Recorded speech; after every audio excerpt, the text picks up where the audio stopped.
to yourself. Michael Foster, can you please introduce yourself? Who are you? Where are you? What do you do? What have you been doing, etc.? The microphone is yours. Thanks very much for joining us. Thank you for inviting me here.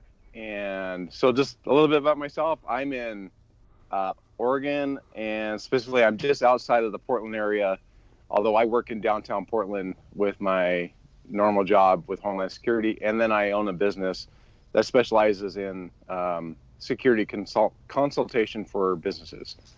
And I've been a longtime law enforcement officer. I started in 1987 as a military police officer. I've been a deputy sheriff up in Eastern Washington, a university police officer in Eastern Washington, and then the rest of my time has been in Portland. I'm married, have four beautiful kids, all grown now, and I'm very excited to be a part of this conversation. Thank you very much, Michael Foster. Now, let's go to Rawaa Ahmed. I hope I'm pronouncing your name correctly. Can you please say your name loud and clear? Who are you? Where are you? And what do you do? Rawaa, it's yours.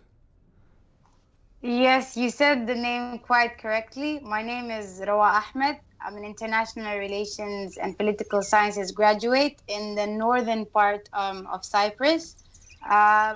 Currently, I'm heading the Committee on Gender Equality, or the Gender Related Issues Committee of Voice Cyprus, which is an organization focused on giving space to international students in Cyprus to express themselves from all different backgrounds, all different cultures and nationalities.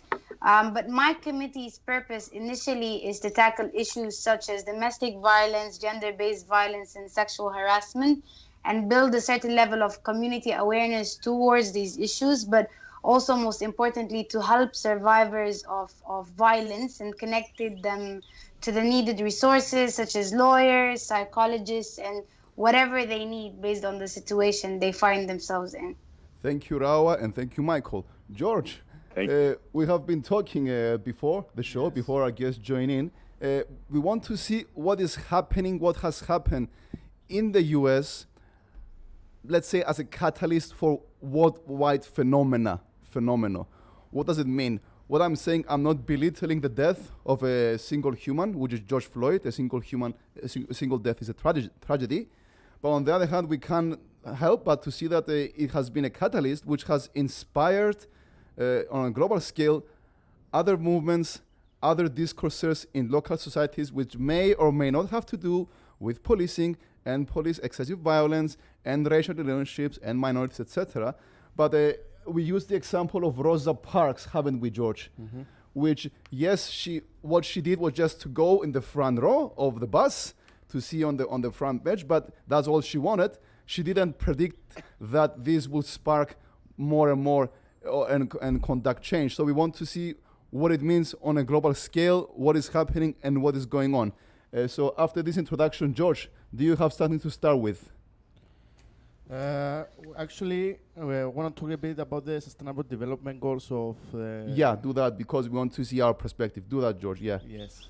So the 16th goal is peace, justice, and strong institutions. Definitely, we need that. Yes. So how each one of you, this is for both of you the question, how are you planning on... what's the word? Meet this vision. It's a global goal, vision. Yes. That's why we're all here, man. But let's start with what happened. Maybe let's take it one by one. Okay. Because we need to dissect a bit. About a month ago, there has been an incident. George Floyd was the victim. Portland, Oregon. Michael, let's go there first, because I know you've studied what happened step by step. What happened, and how do you judge what happened? The microphone is yours. Oh, so big question to ask me. How do I judge? What is your volition on the issue? Okay, go ahead. Yeah. So with my background, I'm a long-time tactics instructor. So I teach use of force. I'm a defensive tactics instructor, a taser instructor, and a firearm instructor. So in the United States, I teach the whole spectrum of use of force. And when I look at that incident, very, very tragic. And that just highlights the lack of training. You take everything out of it. Like, you don't put your knee on the neck. I mean, you can happen, you can take somebody down, but don't keep it there, right? And then the ability to run officers through training and help them understand, like, so your typical police academy is 12 weeks ish. That's a 480 hours of training. Do you think that's enough? No, I don't think that's enough. That's what I was looking at. Like, so having ongoing training, but that takes time and effort, and then having the community involvement so they understand what it's like when you have perceptual distortion. You know, under real stress, us humans, we're human. We are. You get tunnel vision, right? You focus on, you know, the immediate thing in front of you. You might not hear, you know, when I go through these things, I get auditory exclusion. You literally got to go up to me, Mike, hey, and then I might hear you, just because of the amount of stress that we're under. So, you know, having to run people through training so you can train through that and avoid these kind of things, you know, it's really unfortunate what happened, and it sparked what I think has been a long time coming for, in my profession, police reform. It's a huge dialogue that's needed to happen. And then, do we still have a role in society? What is that role? You know, does uniform law enforcement in our, you know, at least in the United States, have a role, and how does that look like? And that's we could go off into a different conversation on how to create positive change. And I think how we got here. There are at least 3 persons on this conversation who have martial arts background. And we know on one hand, there's hands. 3 of us, you too, George, we have martial arts background. And I know that 12 weeks is not enough at all, not to just learn the movement, but is how to apply it. And as the old joke goes, the old anecdote, who is the best martial arts master? The answer is the one who lives before the violence and conducts no violence. This needs a lifetime, and not only an approach or training, but also a worldview. And we come here, Rawaa said it. And when it comes to policing, and Rawaa has more experience from policing and minorities with the student groups in the north, it needs a longer discussion and process rather than just some martial arts training and some police academy. I don't know, the microphone is back to both of you. Rawaa, do you want to add something before we tackle this question? Go on, Rawaa. Yes, Rawaa. Yes, you, Rawaa. Yeah. Yes, I think first of all, who doesn't have the more experience. You have interruptions. Speak slower. Speak slower. Speak slower. Yeah. Speak a bit slower because you have some interruptions. Restart. Yeah. Okay. I was saying that I'm the one here who doesn't have the martial arts experience, but the closest I've been to that was conducting and participating in self-defense classes for victims or survivors of domestic violence. But I do agree with what you guys are saying. I mean, especially for minorities and people who find themselves marginalized, and if it's in the US, if it's based on race, or if it's here in Cyprus based on ethnicity, I think globally there is a general fear of policing and of the police. I don't think any minority all around the world would say that we genuinely feel safe in the presence of police. And I think this is why the Black Lives Matter movement sparked such a huge discussion all around the world, because the issue of police brutality in general and the abuse of power from authorities is a global thing.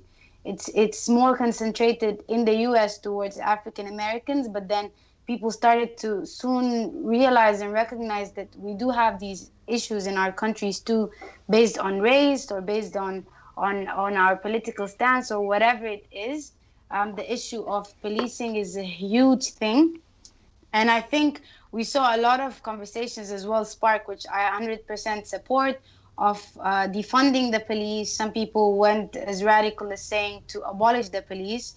And just to clarify, what they mean by that is kind of like taking the budget out of certain places where there is this exploitation of power and actually putting it where it matters, which is back to those communities. If we have levels of crimes in certain communities, for example, in certain areas in the US, there's minority groups who there's a lot of crime going on, communities aren't getting as much as they need. So if the funding was to go in the education, in the health sector, in everything to kind of like empower and uplift those minorities to tackle the crime from not happening in the first place, that's what I understood by defunding the police. And I think that's a huge needed discussion, because all over the world we see kind of like the budget going over in security issues as much as possible, and less on communities and on empowering communities and on education and on health sector. And this is, it's like a, what do you call it, like a boiling thing that has been boiling for so long, and then now it finally exploded and kind of like made us aware of all of these necessary discussions that we weren't having. And it's like a domino effect, you know, the whole corona thing kind of, for me, I look at it as a domino effect with so many things that were not hidden but weren't necessarily prioritized, and it kind of like clashes all around, and until it builds something huger than it is. Before you, Michael, recollect a bit, you have something to say what just Rawaa said. We want to intersect. You said budget, Rawaa. Budgets, these things are structural. So on the one hand, we want justice, social justice, equality for everything. And on the other hand, we want safety. We want no people being threatened. And how do we balance that? And you mentioned budget. So is it, Michael, also a structural issue on how policing is being made, how the bodies of policing are being set up? Or how funded is one issue, but what are the structural issues which are creating maybe problems, and how can it can be altered to achieve this balance of one hand social justice and everything justice, and one hand being safe on the streets? I hope I made it clear. And what is the involvement of community? Rawaa said also community. I hope this question made sense. Michael, do you want to start with something? Sure. Okay. Sure. Thanks. I love to offer examples of solution. I want to be part of the answer. There's a great example in Kansas City of a SWAT commander where they were doing the law and order policing. They had a zero tolerance for all crime, and invariably, when as we as a society, we agree we're going to have laws that we're going to agree upon, through our political systems, and then we're going to enforce those laws. And if you're not in dialogue how we enforce those laws, you're invariably, with my profession, you look at all the tools and everything we have, we're kind of, for lack of a better violence workers, right? If you don't talk with the community what you want us to do and who's really impacting your community, and we just blanket law enforcement, and with and then the whole thing about training and what mindset we use. Been a long time trainer, and a lot of it is a warrior mindset, which is great. There's absolutely a moment in of high stress that you need to have that in your tool bag as an officer, but also there's hopefully more of a switch to guardian mindset. You're part of the community. So in this example, they had the highest complaints, huge amount of complaints about how they were conducting law enforcement, and one of the officers said, "Hey, do you think this is working?" So it started a dialogue, like how do we know we're actually working with what we're doing? So they started talking to the community, and this is a very low socioeconomic area, and they started talking like, listen, no, there's a few people that are really, really impacting our community, and that's the ones we need help with. So they focus their efforts on finding the ones that are very predatory, violent crime, and put those people in jail, and being in partnership, and then showing people what we do. All the complaints went down so significantly. Use of force issues went down. It's if you're in partnership and communicating and educating both ways, what do you want us to do? This is something society has decided that we have laws, and then who's going to enforce them and how we enforce them. So we're doing that equitably with everyone, and not just impacting a small minority of people.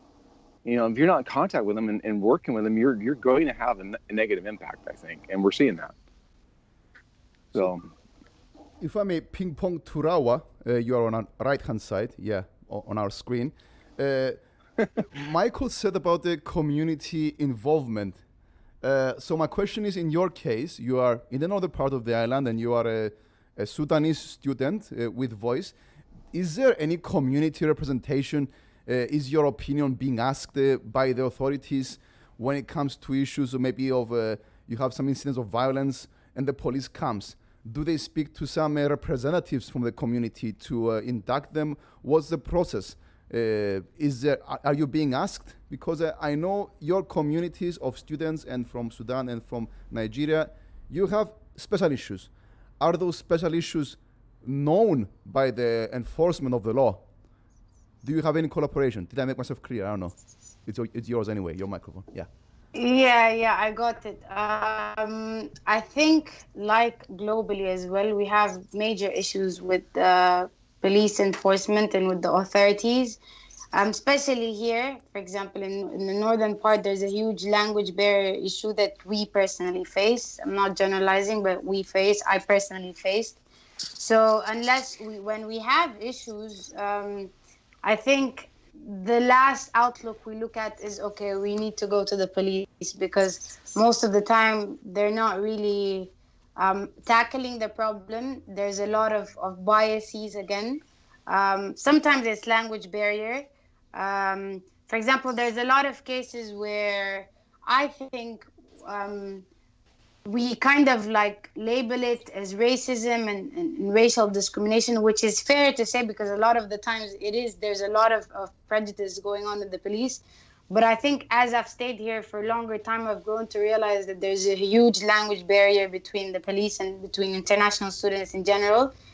Their inability to talk Turkish from the international student side and from the police side to speak in English, it becomes such a frustrating issue for them to listen to you and to want to kind of solve your issues or to file for reports. For example, I said we were tackling issues of domestic violence, and usually anyone from me or that comes to my committee as a survivor of violence, I personally don't allow any woman, because the victims who come to me are women, to go to the police directly. Usually what we do is we say we're going to accompany you to the police in order to kind of like ensure that everything is being done in the right way. And then we figured out there's a department in the police for violence against women. So that helped a lot. But usually I really don't encourage anyone to go alone, because there is this language barrier. There is this, especially with issues of domestic violence and gender-based violence, there is this thing of kind of like reducing it to fighting all the time and not arresting the offender, and kind of like making it a whole stigmatized issue when we deal with issues of violence in general. But yeah, in the north, there's a huge thing on going to the police. I think word spreads fast, and students in general are not just afraid, but they're very reluctant to interact with the police force, because in their experience, they don't really get the help that they need at the end.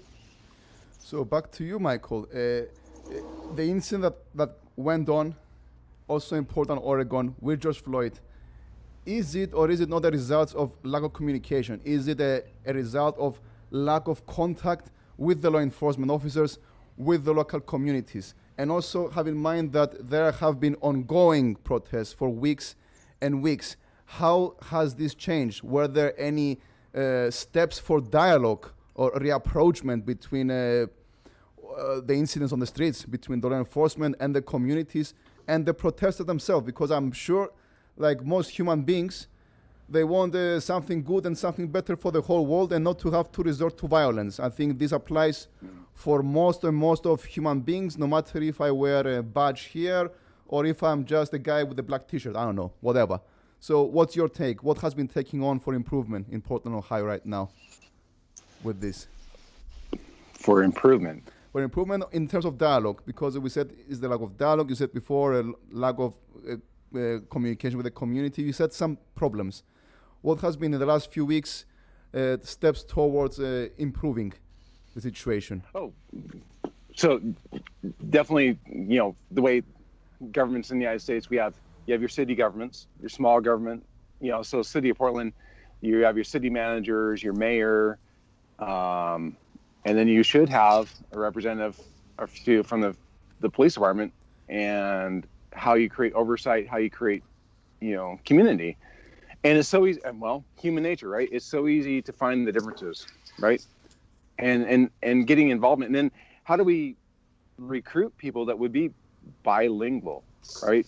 That represent the communities that they protect and serve. Okay, law enforcement, yes, I think we're pretty good at the protecting part. We could probably flex that serving muscle a lot more.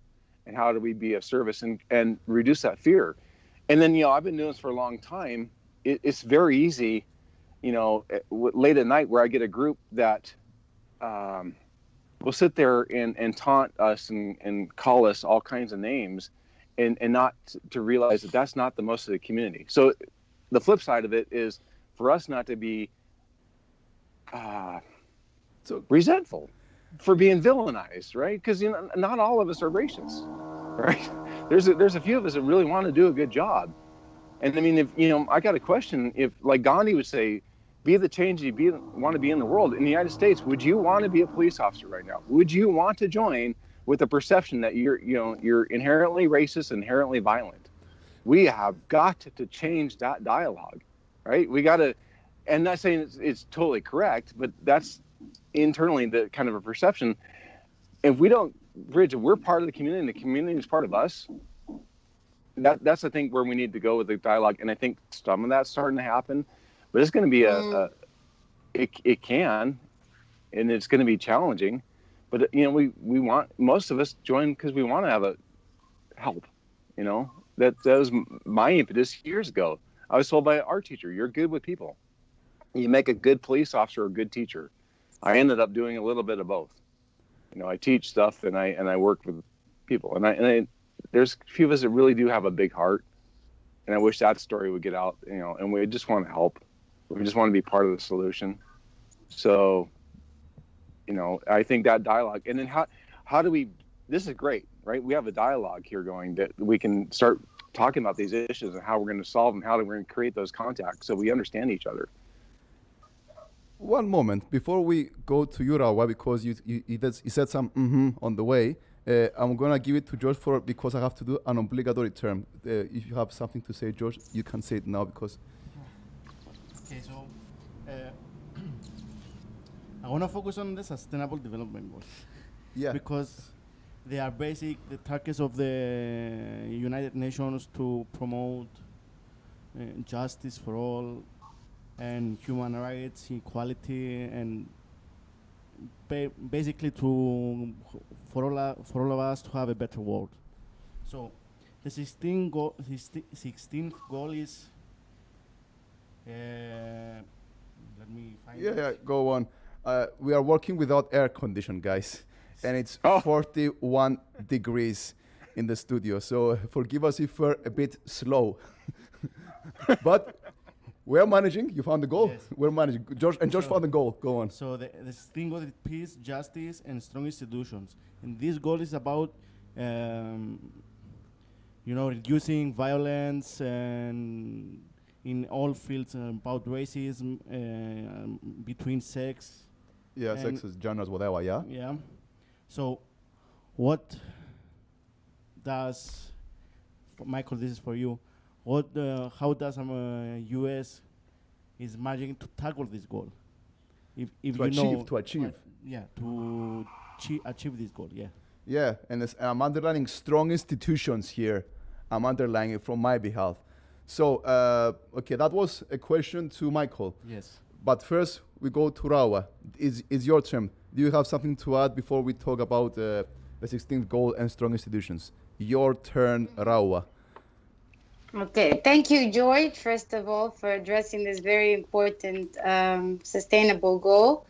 I was saying because I do agree there's a lot of anger going on all over the world, but especially in the US, and rightfully so, because I feel like the people have been silent for so long, and when there is injustice, I think it kind of hits people who are affected by it different. I think the rage is very necessarily needed at this point, because once you see time and time again, innocent lives lost, and young people, not just anyone, but like young people full of hope, full of dreams and potential. And when we recognize that these people have families behind them, they have like sisters and brothers and husbands and wives.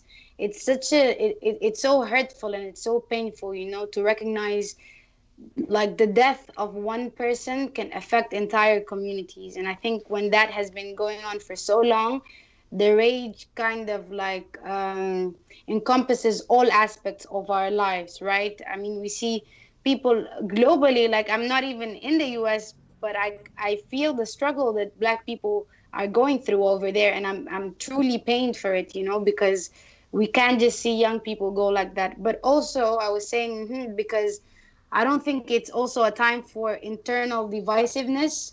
I think recently, especially with social media, we've been seeing a lot of things that do go viral, a lot of aggressive approaches to so many things. Some of them are in the right context and some are not.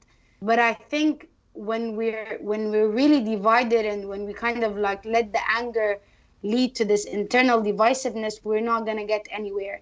I think from my experience of protesting in Sudan for a year, of witnessing the revolution in Egypt, I think carrying slogans and shouting in the streets is necessary, but it's not enough. It's time for us to look at the loopholes in the judicial system, in the legislative system, and kind of like build on that. It's time for us, even as Black people all over the world. I mean, we're seeing people address, for example, issues of colorism. And even when they address that, the approach is so aggressive that you end up dividing people within our own community. So I think the rage does lead to a lot of division, but now is not the time for division. Now is the time for tactical approaches to kind of tackle these loopholes that lead to the violence in the first place, that lead to exploitation of power. I think the anger is very justified and needed, but once we put it in the right direction, it won't go to waste. The most important thing is that those lives that are lost will not go to waste, and there would be a result of something systematic and something sustainable that is going to save many lives in the future. I'm saving what you said about social media for later, Rawaa. But you said many things about what coincide with the 16th goal for strong institutions and real structural change. And that's how and where I transfer to you, Michael. Sure. So, beauty of the United States is you have 50 states with some autonomy on how they enact their laws. You have the federal government has overarching authority in some ways, and then you have each city, county having their own autonomy and how they employ these changes. And again, that's a good thing, as each community can tailor it to their needs. I'm going to go back to education. Where for us as in our profession, we need more time, and I think we've been pulled into areas as a law enforcement that we are not equipped to deal with very well. Like what? Like which areas? Sorry. Go on. Like which areas you're not equipped to deal with? So, let's take where I'm at. We have a homeless issue. And invariably, law enforcement ends up dealing with them a lot. And I don't know if we're fully equipped to deal with that kind of issue. That's more of a social issue, and you're using a law enforcement part of the government to deal with it, where other social services probably are much better equipped than what we are. And so we have a disproportionate impact on that community. And so we can get pulled in many directions. So, I think we're saying about involving how we do the judicial system, and then what laws you want us to enforce and how you want to enforce it, and then diversifying our departments. But that takes time, money, and effort. So defunding the police departments, absolutely. But every time, as a training officer for a long time, every time I take an officer off the street, guess what they are not doing? They're not handling your calls for service. And if we're not in dialogue with you as a community saying, listen, they need time to train through these things so we can provide the best service possible. And so you get the highest quality of person, a young, vibrant person that's really wanting to do a good job, that represents a community, is bilingual, that takes time, training, money. And we got to be in dialogue. So really narrowing the scope of what we do, that's the dialogue hopefully is starting to happen, and I see is starting to happen. But this is a charged issue. And then, I get the benefit. I've seen officers deployed that are of different ethnic, Black officers, and boy, some of the things they go through, they're accused of when they're sending these protests. The reverse discrimination, and it's so hard on them. And we have a long way to go. This is a great start of a dialogue, on how to create good social change and, democratic policing where we can provide the best service. So I think that dialogue's going, and I think we're starting to head there, but it's going to take both sides and realize that we're all one, part of one community. We have to be, or we won't get past this. That's the fire department outside our studio. It's not the police. We're on the ground floor or first call, as you said, in the US, and so the cars are passing outside and people are waving at us, and we are very happy. It's 7 p.m., ladies and gentlemen. For those who join us later, we have Michael Foster online and Rawaa Ahmed, and we are two human beings from Cyprus. I'm George. No, you are George. I'm Orestes, and it's a bit hot. So Michael Foster is a security and training expert and further a law enforcement officer with US Homeland Security.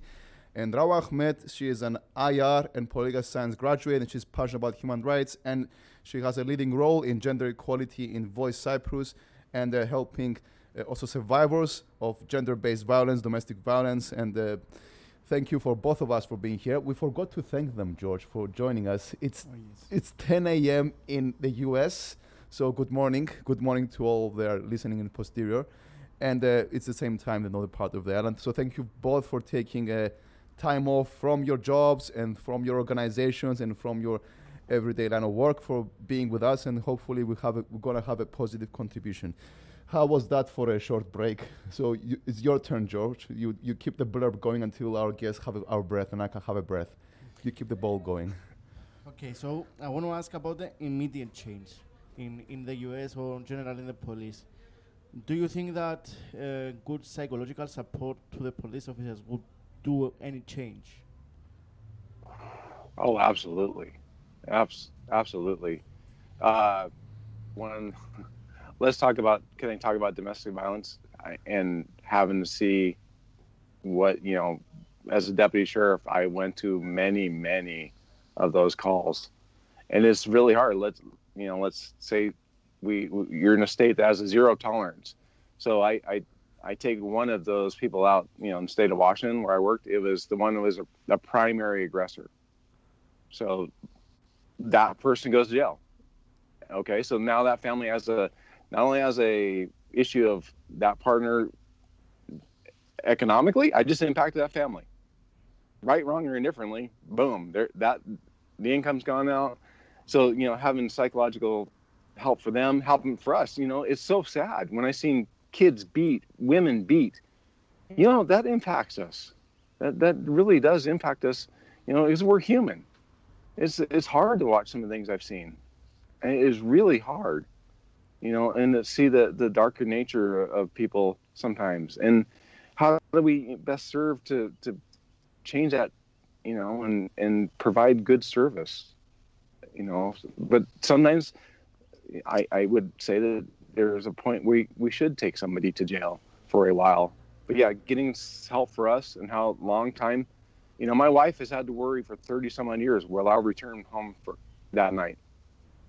That's worn on my wife, It's a reality of we can get in some very dangerous situations. Domestic violence being one of them. One of the most dangerous calls of service that you can go to is a traffic stop or a domestic violence call, because as soon as I take one, the other one might attack me because I've just taken their partner. That might have just beat them. It's hard. So, having good verbal skills, getting mental help. And then, in law enforcement, it's very easy to get jaded. because you end up dealing with a small percentage of people and realize that's not the whole community. You know, so I worked years of getting a lot of friends outside of law enforcement, doctors, lawyers, business owners, people in the community. So I know, you know what, there's a lot of other people that are doing good things and see the bigger picture. Thank you. Before we go to Rawaa, it's time for a few minutes. Okay, listen to my story. I'm trying to talk here. It's about what you said before about social media, and also about maybe I'm going to throw in the keyword of immediacy. Is that an English word? Something that is immediate. Right here. Immediate, like right now? Immediacy, of immediacy. I don't know. Is that the word? Immediate, not immediately. Of something that here happening right now. Yes. All right. I want to throw in. It's a word. Okay, it's a word. Thanks much. So let's go to Rodney King for a bit. Okay, we traveled about, was it 1999? I can't remember. Early 1990s. Yeah, it was televised. If I remember correctly, it was one of those helicopters, maybe of a news station. I think it was of a news station. So they were following some car chase. And at some point, it just so happened, I don't think anyone expected that, Rodney King tries to escape, but they pulled him and they basically beat him a lot. Right. They beat him a lot. This was televised live. That sparked a lot of protests, a lot of riots. Now we fast forward to 2020, where not only we have, we don't need a TV crew. Anyone with a mobile phone can immediately stream live, and then people can share, and this is what we say, it goes viral, to speak with the parlor of our times. So my question is, what about those incidents where there is no news crew and there is no mobile phone to shoot and there is no photo, but it is as bad as what happened with George Floyd and maybe with Rodney King? So my question is, if it's not televised, if it's not on social media, does it happen? Does it take place? It's just an open question. I didn't have any purpose with this question. I guess. I know it's morning for you and it's hot for us, but Rawaa, would you like to start maybe and give some time to Michael to reflect? Yeah, go on. Definitely. I think when we talk about bad incidents or unjust incidents, like, for example, because I say it again, I always deal with cases of domestic violence and we're always conducting research and doing this. But when it comes to like bad statistics, the numbers that we have as opposed to the number of in reality, the actual number on ground is like half or like a quarter of it, right? Any bad thing in the world that we have actual access or numbers to, statistically, or like in this case, we have videos of certain abuses. The thing that happens on ground is like 10 times, 20 times, 30 times, God knows, but multiply it as much as possible because we don't have the actual things. And like you said, I think, I'm not sure who said it, but Will Smith said that the racial injustice and the racism isn't just like, it's not a new thing, but it's becoming televised. It's just a matter of it being filmed now. It's just a matter of people having more say and more voices.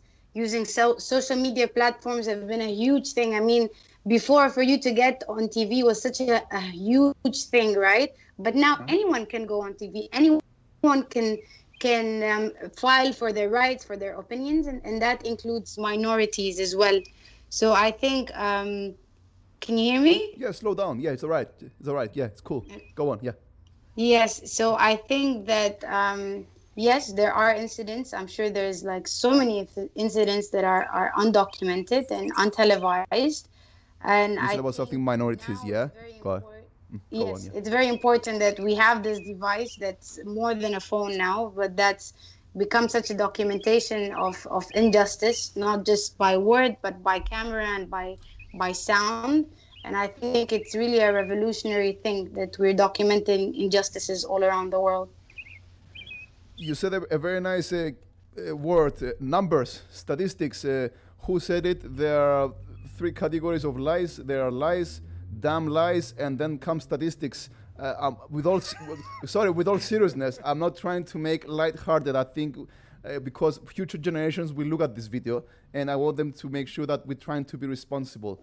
But yes, how about, let's talk about numbers. How numbers going and how is data collected, and what is the access to information of anyone who wants to see in their area what are the number of incidents, let's say, of police misconduct complaints, for example.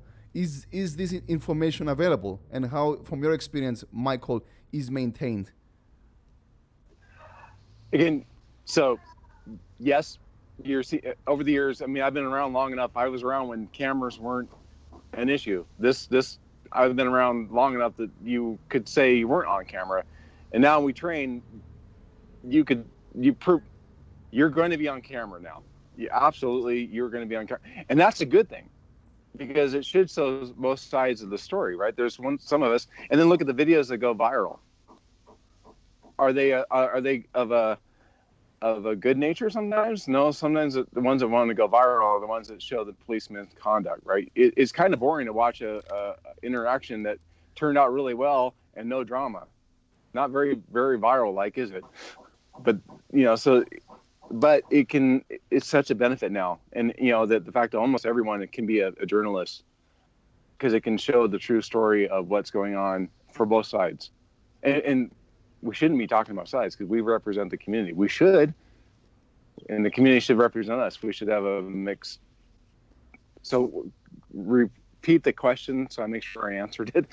Okay, you went going in social media. I wanted to ask you about the data collection and if there's access to public information in regards to incidents. Yes, yeah, absolutely. that one. Yeah, that one. Yeah. Okay, so like in the United States, the FBI collects crime statistics. Almost all departments have a use of force reporting requirement, a incident report, and you as a citizen of the United States can request those records. They might redact them to protect people's personal information, because we have to protect personal information of people, but that stuff is available more than what people realize. My department's been hit with quite a few what they call freedom of information requests. And I'm going to tell you, as a longtime training officer, heaven forbid you if you didn't write down what happened and you get caught. In my department, we hold you to a very high standard, and that's something that should happen a lot across other departments. I have seen over the years that it is. But again, that should go to education, the public. How do you get that information? How do you provide, redress with us as a government employee? You spoke about... That's, again, education. Yeah. You spoke about FOI, freedom of information, is something we are lacking on the whole of the island. So, and it's a matter of, as you have said, Michael, that people need to realize that they have this right, and this right is somehow accessible, and they can go through the databases, which they're online. We actually checked Portland, Ohio databases before, so it was a bit of a trick question. I hope you don't mind. It was pretty good, but the question is on how many is reported, because in some areas maybe you have low statistics of police complaints, maybe because people don't dare to complain. Could be. You brought out a great thing about not wanting to go forward with the police reporting the crime. So how much of the crime is not being reported? We know that's been an issue because of the fear of not wanting to work with us. So your crime stats can be off. And again, you have, the United States is a mixing pot. You have a huge variety of communities. You do, invariably. So you're going to get different statistics. But that should go back to education with the community, and how do you create the comfortability to report to us the crimes and possible violations, and so we can work through these things. Again, we're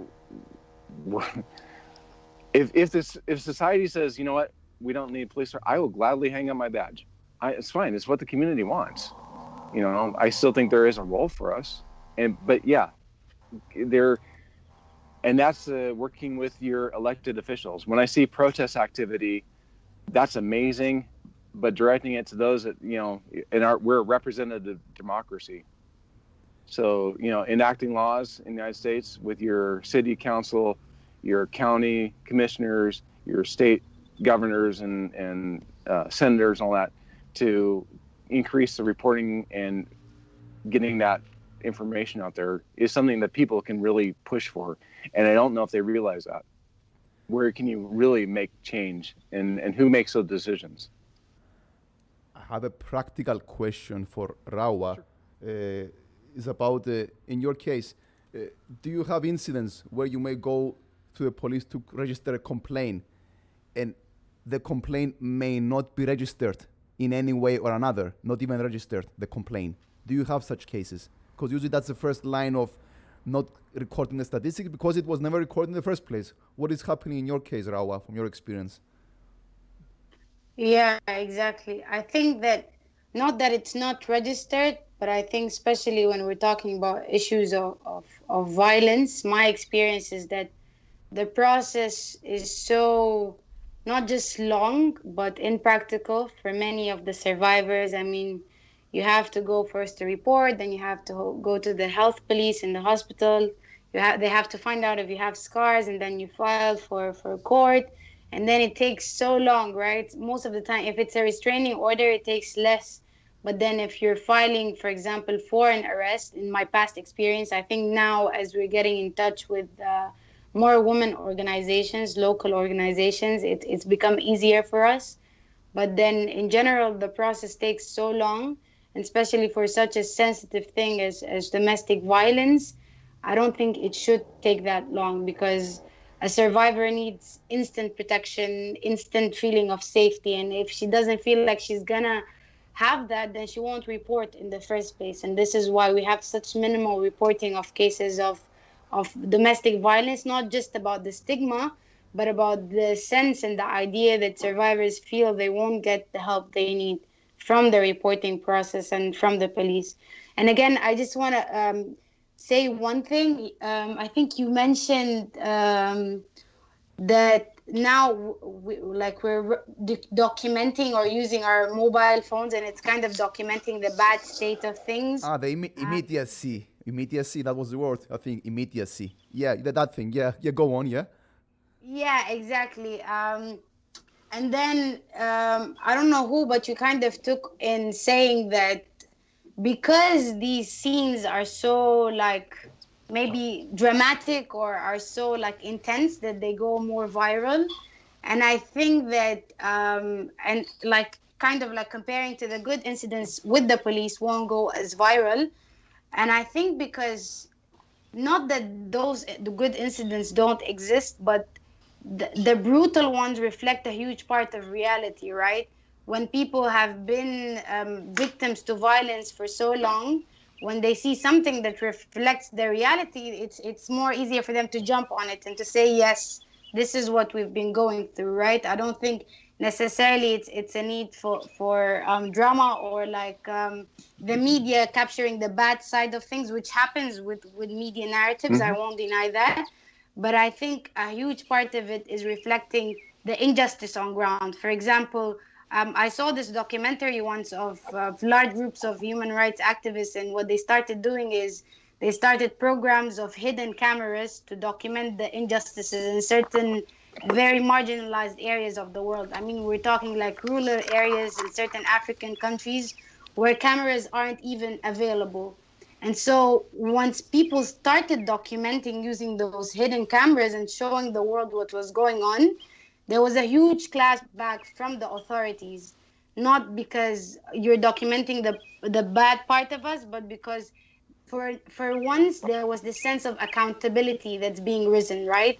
And I think that's what the camera does. It shows you that, yes, this reflects a huge part of the reality, and this is in itself not legal accountability, but a huge sense of responsibility and accountability upon each police officer or anyone in general in a position of power, that yes, you might be abusing your power, and yes, there might be good people, but mm-hmm. This facilitates the goodness even more, because now you feel like anything you do, you're being seen, you're being mm-hmm. heard, and you're gonna be accountable for it.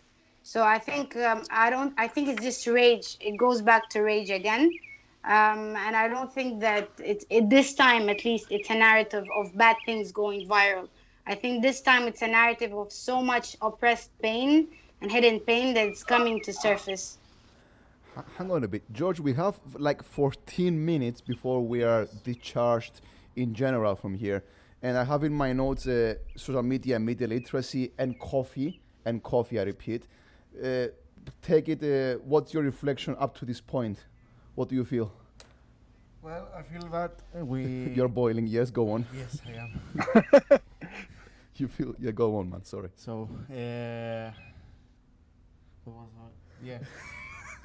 Okay, in order for the institutions to work, as Michael said, we need to educate people, educate the officers, educate the community.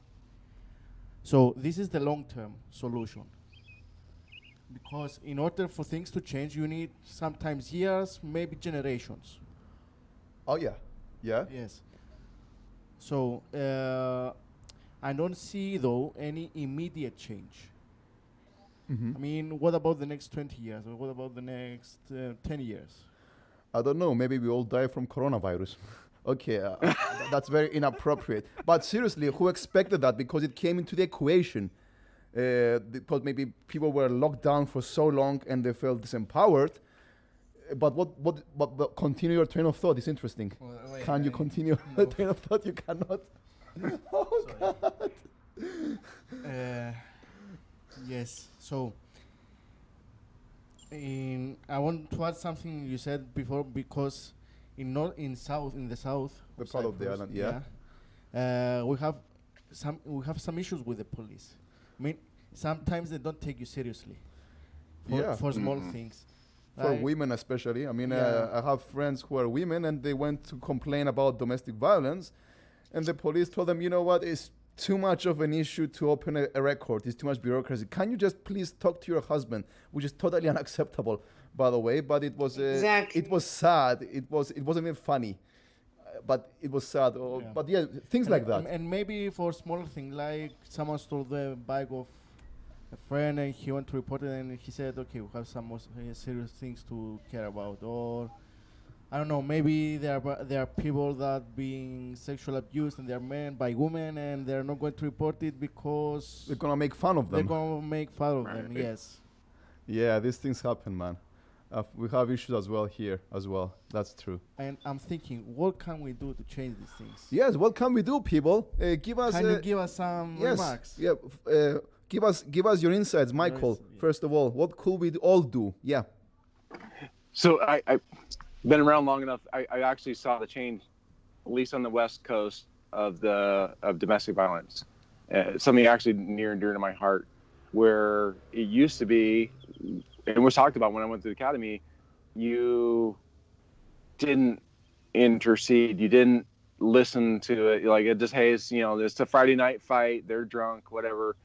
And we didn't go in there with any kind of education, and we didn't listen.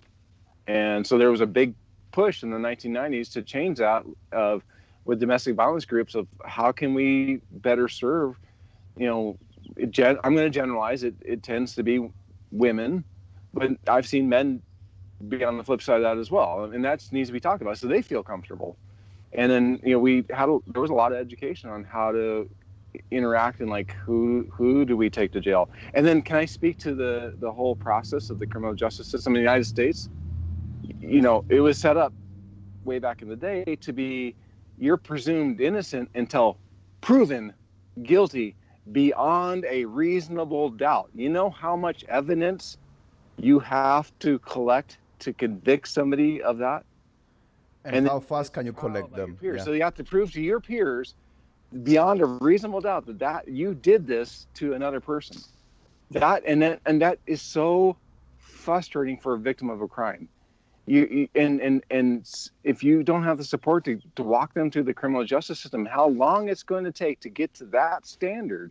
The flip side, if you're wrongly accused, it's kind of set up to help protect you. Again, that goes back to education of people in the United States. That's why it takes so long, and that's why there's there. But at the same point, as you're a victim, we should, and there is victim support groups where we hand in hand walk you all the way through the process. And it's so traumatic. A kid has to testify in court that, yeah, my daddy beat me. Can you imagine? my husband beat me, you know, having to go through that process and reveal your inner family dynamics. It's so hard. It's so hard, you know, and it's gonna take a while. But I mean, it was set up in there for a reason, to protect you if you were innocent, right? So you know, back in the day, it was you're presumed guilty until proven innocent. That used to be a standard way back in the day. So when the United States was created, we're like, no, you're presumed innocent. So it takes a lot of evidence for us to collect, and we don't communicate what that takes. It can victimize you even more. Yeah, we said, George, before it's gonna be tough, and the next subject is gonna be tough, but we have to do, all right? Yeah. Let's tackle the issue. Rawaa, you heard just right now Michael, and you heard just right before George. What's your take on things? And let's keep it tidy with the time, because we have media and coffee to talk about. Go on. Okay, I think that law enforcement officials in any society are ordinary people who want to enforce the law, right?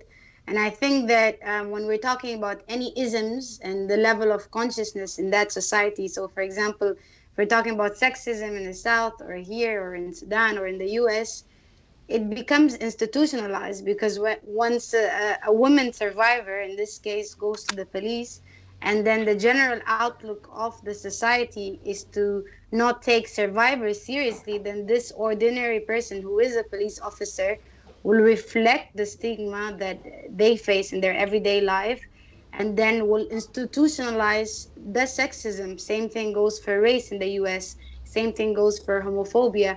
Same thing goes to anything that we are yet to break through from as a society.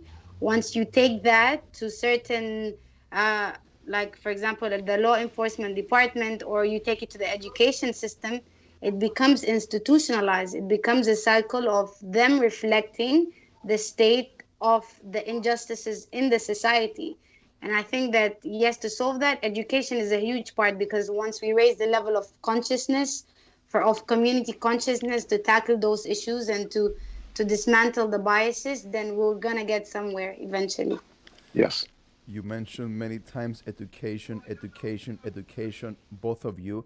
I'm going to go rewind a bit what we talk about social media and television and immediacy and viral, this kind of things. You said about Michael showed the mobile phone and said, yep, everyone has one of these now.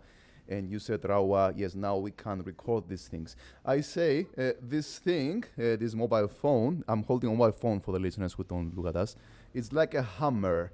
You can nail a nail, you can hit a nail on the, or I can break each other's heads and my head, or I can just leave it there and be stupid completely about it and don't do anything with it. So the flip side of social media is, how about, do you think we as a society have enough levels of media literacy to handle these weapons that we didn't have 10 years ago? It was, so it's 5 minutes till the end, but I just threw in this curveball into the conversation. All about the media literacy. I don't know if I made sense. Okay, you said, do you want to start, Michael, since you said, please, tackle, say what you take, When, just real, some coaching I've done when people are facing, like somebody stalking them. And when I coach them on how to use this to document and start to build that evidence that, yes, they are being stalked, so they're taken very seriously. I mean, it's a great tool if you used properly. And I think if you're a bad cop, this is great. I think this is one of the best things ever, right? This is just catch you right on film. So, I think it's a great tool, and we just need to educate each other on how to use it correctly. Your take, Rawaa, on media literacy? Yes, definitely. I think what Black Lives Matter has shown us in all movements around the world is that we need to constantly challenge our narratives. And I think having this conversation is also as important in challenging our narrative, to not just listen to the other side for the sake of listening, but for the sake of challenging ourselves and pushing a route towards the optimum goal, that is justice at the end of the day. Yeah. That requires compromise, if that requires accountability, if that requires talking to the side that hurts you most, then this is the way to go. I think we have to be constantly challenging our narratives and constantly unifying because, like I said, internal divisiveness won't work. We've seen it time and time again. And this is why we see all those rightists all around the world and in the Trump era going ahead and winning with things because people more like activists and social work and justice people have become so divided in so many tiny things. And that's such a false thing. We need to focus on group work now more than ever. We need to focus on less individual validation and individual moments of attention, like we're seeing some things on social media. So group work now more than ever is so needed because this is the way to go. We have to rise up as communities together. Otherwise, we'll just stay on where we are and we'll focus on division. You said rightists, Rawaa, if I heard correctly. I'm gonna get you back on with some leftists. George, before we go to coffee, what's your reflection so far? We have 3 minutes. Do you have a reflection? Okay, let's go to coffee. All right. We three, Rawaa, George, and Orestes, we are in Cyprus, or from Cyprus. Rawaa, you are as a human in Cyprus as I am, although I was born there, you were born in Sudan. Close brackets. We had some cases. I'm going to start with the Greek Cypriot community. We have a long-standing tradition on coffee. We like coffee like crazy. And of course, coffee is politicized.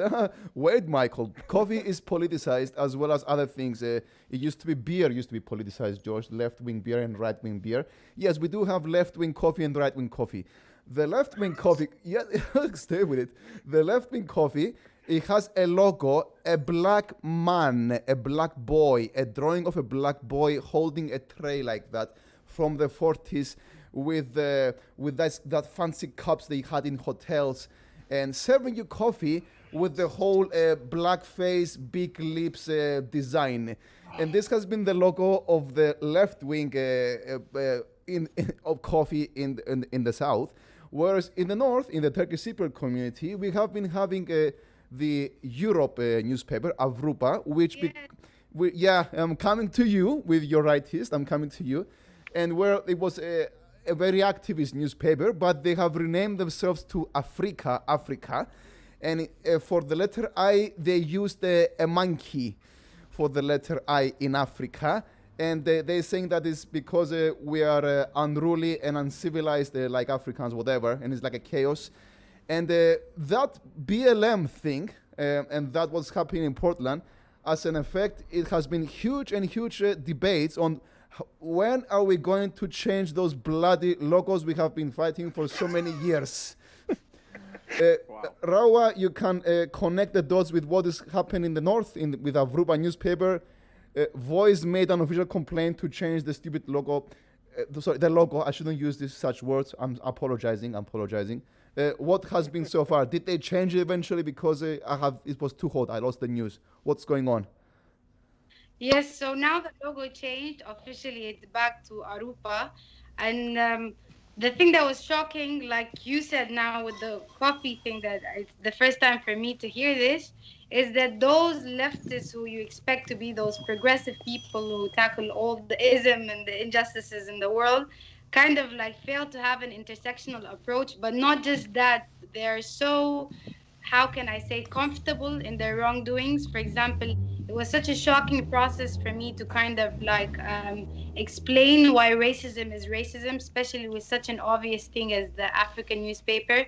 You can't put an ape on Africa, and then the whole part of it, like changing from Arupa to Africa, signifies darkness, which is also racist. That's not something that you can say. But now I think how I look at it is I look at it as learning moments. I mean, if someone refuses to take accountability, they still like kind of ignited a huge conversation here in the North about what racism is.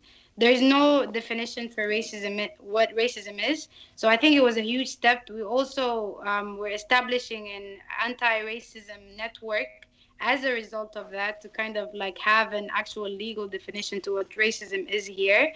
And the logo changed for several reasons, but it changed, and that's what it's important. So I think in all of these communities, it's important for us to have those conversations, because sometimes someone can be just simply ignorant, they might not even understand what racism is, which is as wrong as racism. But what I learned is we have to be able to cultivate learning moments. And as Black people, even though we're so tired of explaining what it is and why you shouldn't do it, some people are just really ignorant, and on their side they also have to be flexible to change, because when someone tells you that this is oppressive or this is racist or this is sexist, and they are the side that's being affected, historically speaking and systematically speaking, you just need to listen. You really need to listen. We are 2 minutes and 35 seconds overboard, and Panagiotis is getting warmer for the next show. So you said there have been learning moments, Rawaa. Okay, Michael. So what did we learn? What have been learning moments for you personally and for you as a society in the last 4, 5, 6 weeks? I lost count. So what was those learning moments? And a question to all of us: what did we learn the last 1 hour? Michael, start. Yeah. By thanking my fellow interviewee, and I learned so much about the fear and not wanting to talk with us in law enforcement. That it's not just an issue where I'm at, that it's an issue internationally, and being in dialogue. This has been fantastic. I will take away learning moments of how to approach it with an open heart and open mind to start dealing with these issues. What I've seen in the United States is, there's a push for the 8 can't wait law enforcement changes. A lot of those changes people don't realize are already in place. So there is a lot of things that are in motion, from defunding us. But there's a lot of things in motion right now in the United States on how we're going to work together and move forward. Rawaa, your concluding remarks, and then George. Rawaa, your microphone now. Okay, I think my learning moment was we're all, I think, in this fight for whatever it is towards justice. We're all ordinary people, and I think sometimes we end up fighting each other instead of fighting a bigger system. And I think we really get lost in it, especially as the 99% of people. This conversation, I think what I'll take from it is understanding that the contrary or the opposite side is someone as ordinary as me. And sometimes the rage blinds you so much to not listen, or to kind of distort you from looking at the bigger system that is a systematic and a legal thing that is implemented for so long to oppress a huge group of people, that is working people who just want to get by their day-to-day life and feed their kids and cater to their homes. And most of the time these issues kind of like make us go against each other. But we need to look at loopholes, like I said. We need to look at a bigger system that does systematically start and glorify and expand all this injustice in the first place. George, very quickly, your concluding remarks, and what was I learned something today moment of yours? I learned a lot today. Oh boy. So, what I learned today, we need to fight different battles for different fields, but they're all typically the same. What I mean, we need to educate our people that sexism, racism, inequality, minority involvement in the society, they're all in the same field, basically. And we need to be all educated to eliminate, let's say, these inequalities, these not non-diverse ways of thinking. And what happens here, and what happens, where is Michael? Yeah, what happens there, you are there, it affects us here. Yes. Maybe we don't remember the name of the person. I don't remember the name of the person who set himself on fire 10 years ago in Tunisia, in the market, where it sparked the whole Arab Spring and many other battles and all animosities, and it's still going on. Maybe we don't remember the name because it was some guy in Tunisia and it wasn't on a cell phone. But what happened there did affect us here, did affect the whole world, and also we have this COVID situation going on. I would like to say, first of all, if I may conclude, thank you for first thank Michael, because you are the one far away. Michael, for taking your day off and to speak with us. and for sharing all this information and all this insight. I hope we made some significance. Thank you to Rawaa. I will come and visit you because you cannot come and visit me because of the checkpoint situation. Yeah, we will both come and visit you in the north. Michael, when you come in Cyprus, the first kebab is on us. So when you come, so that's how it goes. Thank you, George, for setting everything and for all the research and for being with us and for being your body, mind, and spirit. It required a huge effort for both of us to prepare us. So we have been preparing for days. How are we going to tackle this? How are we going to approach it? Because really, to all people watching us posterior and in future generations, I hope we did our best job, and I hope you judge us gently, okay? We did our best. We are only human. We made mistakes. I hope it's time to finish off then, isn't it? Thank you. I think you did great. Thank you so for much. being here. For having us. Thank you very much. We Thank you. disconnect up now. See you on the other side, okay? Bye-bye, Michael. Bye-bye, Rawaa. Bye. Okay, ladies and gentlemen.